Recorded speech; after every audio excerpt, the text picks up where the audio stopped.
warahmatullahi wabarakatuh. Halo semuanya, kami dari kelompok 5 akan membahas materi yang terkait dengan hukum tata negara. Hai semua, aku Nisa Humairo sebagai moderator. Hai, aku Garis Salim Bikumening Harahap sebagai pemateri 1.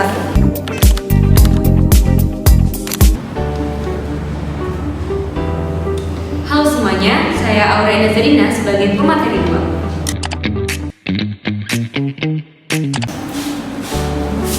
Halo semuanya, aku Margaret Kulto sebagai pemateri 3.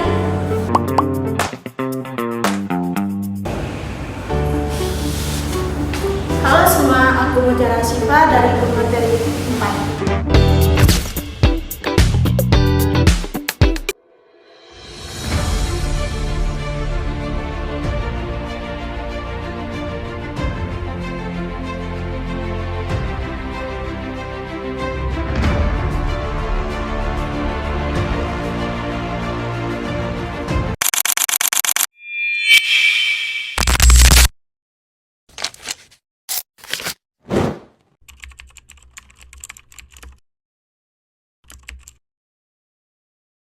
Latar belakang dari hukum tata negara adalah ilmu hukum tata negara adalah cabang ilmu hukum yang membahas mengenai tata negara, struktur kenegaraan atau mekanisme hubungan antar struktur organ atau struktur kenegaraan, serta mekanisme hubungan antara struktur negara dengan warga negara, atau cabang ilmu yang mempelajari prinsip-prinsip dan norma-norma hukum yang tertuang secara tertulis ataupun yang hidup dalam kenyataan berkenan dengan yang pertama yaitu konstitusi yang berisi kesepakatan kolektif suatu komunitas rakyat mengenai cita-cita untuk hidup bersama dalam suatu negara.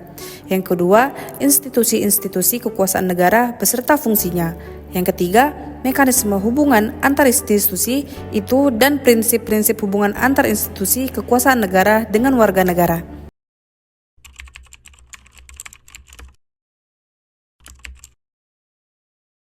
Hubungan hukum tata negara dengan cabang ilmu pengetahuan lainnya. Ilmu negara bersifat teoritis. Seseorang yang mempelajari ilmu negara tidak akan mendapat hasil yang dapat dipergunakan secara langsung.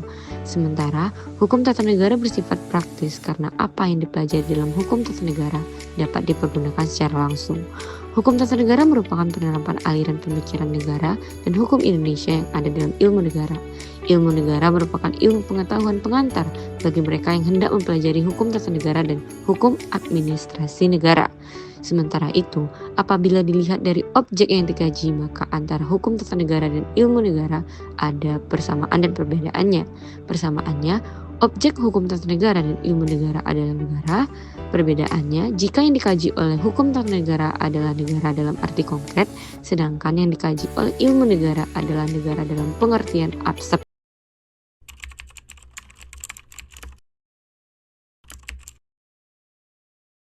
Fungsi hukum tata negara Indonesia. Hukum tata negara Indonesia mempunyai dua fungsi, yaitu sebagai dasar hukum pembentukan struktur organisasi dan hubungan tata kerja NKRI.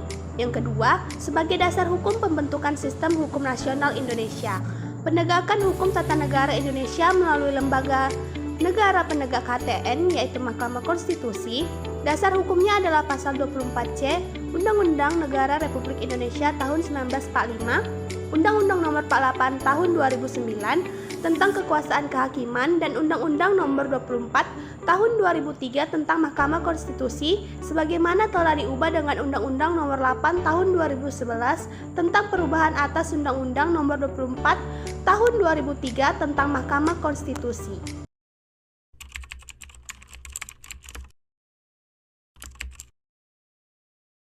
Sumber hukum tata negara Indonesia ada 6. Yang pertama, sumber hukum material. Yang kedua, sumber hukum formal. Yang ketiga, konvensi atau kebiasaan ketatanegaraan. Yang keempat, traktat atau perjanjian. Yang kelima, doktrin. Yang keenam, jurisprudensi.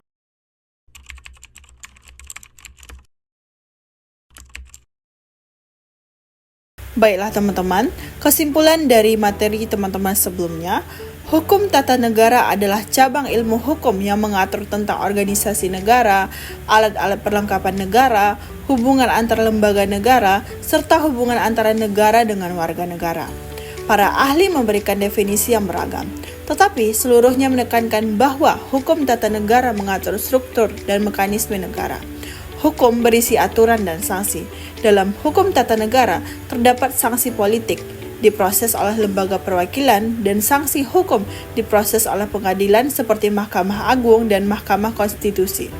Hukum tata negara termasuk hukum organisasi, yaitu mengikat ke dalam lembaga-lembaga negara. Tata negara adalah sistem penataan negara yang memuat aturan mengenai struktur dan norma kenegaraan. Negara memiliki 4 unsur utama. Yang pertama, wilayah, kedua penduduk, ketiga pemerintah, dan keempat kedaulatan. Sekian presentasi dari kelompok kami. Kami ucapkan terima kasih kepada Bapak Dr. Raja Desril SH MH yang telah memberikan kami kesempatan untuk presentasi pada hari ini. Dan kami ucapkan terima kasih atas atensi teman-teman semua. Sekian, wassalamualaikum.